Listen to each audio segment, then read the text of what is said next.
So there's Edwin, Lance, and Steve. These are three of the wealthiest people I know.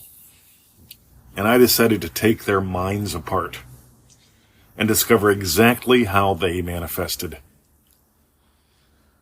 As far as I can tell, only one of them has ever heard about Neville Goddard. I'll make that two, because I told Lance about him.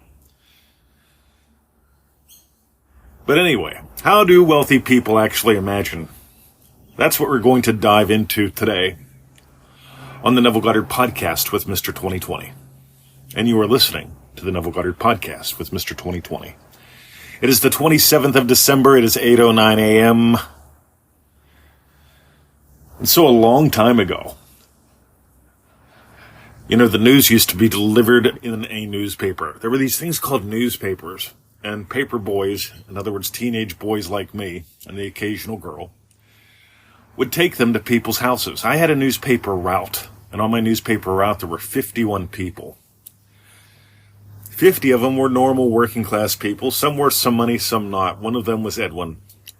And Edwin was worth more money than God. He was the richest man in town. And so I'd take my 51 papers 7 days a week. And I'd make, 10 cents a paper, 15 cents a paper. I don't remember. It was a long time ago. Plus tips. Hoo-ha. So one day Edwin gave me a tip. But before we get to that, here's what I was doing. I was hungry because I grew up poor. We were on food stamps. My mom got welfare. We used to get food baskets during Thanksgiving, Christmas, the holiday season. It's nice getting food baskets during the holiday season. It fills your belly, but it reminds your mind that you're poor. But I seem to digress. And so here's what happened. I started going a while back to the corner bookstore. It was about a mile outside of town. I started buying books there. Neville Goddard, Napoleon Hill, The Up-and-Coming World Financial Collapse. I bought pretty much every edition of that just for fun. It came out every 2 years with a different color, or a different cover, a different color too. And it took all the same data, but it gave you more reasons why the world was going to end in 1972, 74, 76, 78, and so on. I got tired of all that gloom and doom stuff. But one day I was taking my newspapers, all 51 of them, in between houses. What I would do is I would read Napoleon Hill's Think and Grow Rich. And so I hid it.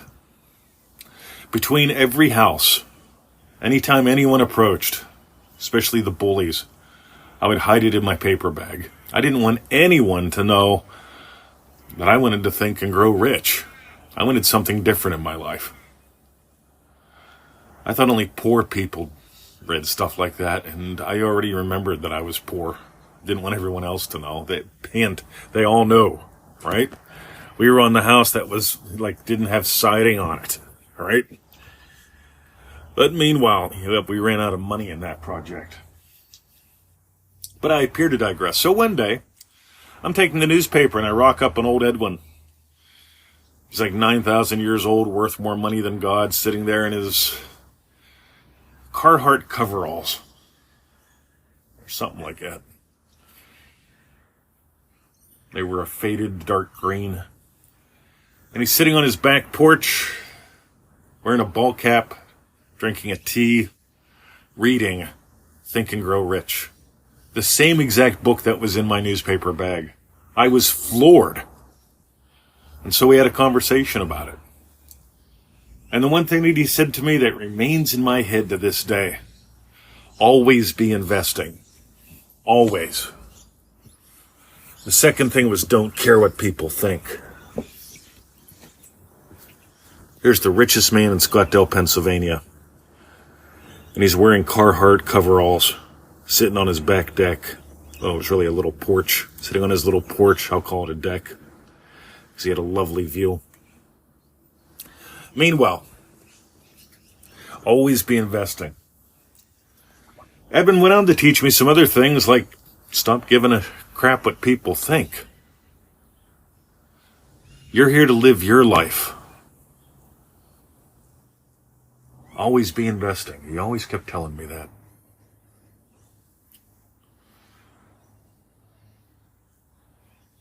So I noticed one day, probably about 7 out of 10 times when I'd bring the paper, Edwin would be on the back porch with his legs up, kicking back, breathing deep, always happy to see me. And I was reading a book on meditation at the time, and he said, "What are you reading now?" And I said, "This," and I showed it to him. And I wish I would have followed his advice here, but I didn't. He said, "You don't need to do that. You can if you want to. It's nice." Did it for a couple of years. But he said, "Here's the deal." Well, he may not have said, "Here's the deal," but that was his attitude. When you bring the paper, I'm imagining specific events of my day having gone my way. The richest man I ever met, the richest man I've ever known. Meanwhile, so there's also Lance, there's also Steve. It's 6 minutes and 33 seconds in. I'm not going to get to them today. But the one thing that I noticed with them too is they are always investing. Always. Steve taught me one day his formula for writing a book. He makes it super simple. Lance taught me the value of compounding, the time value of money. Lance is one of the most successful traders I know. And he takes his wins. He doesn't wait for wins. He takes his wins. And the wins that he has, and the wins that he has, and the wins that he has, and the wins that he has compound. So if you're getting gold today, Joseph Goddard to the max.com.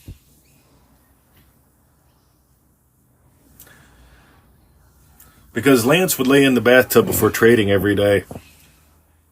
And he'd imagine what implies having had taken great trades.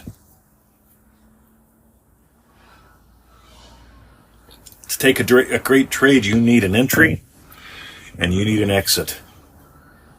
And often they don't make sense, but they need to be profitable. And Lance would imagine the experience of having taken yet another profitable trade. He didn't wait for the hundreds next week. He took the 10, he took the 20 now. And he took the 10, he took the 20 now. And he took the 10, he took the 20 now. He was always investing.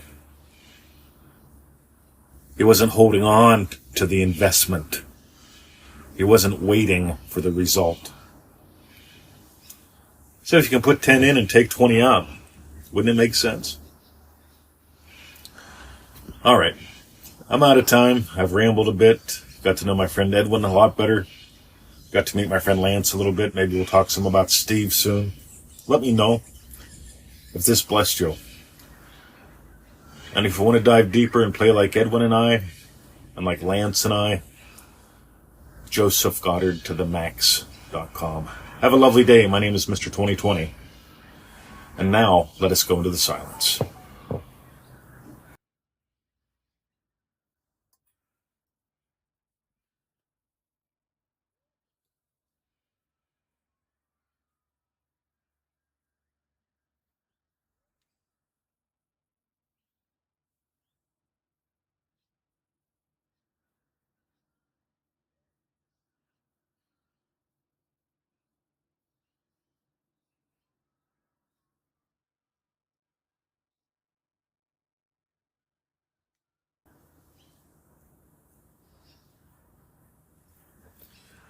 Dive deeper, soar higher, always be investing.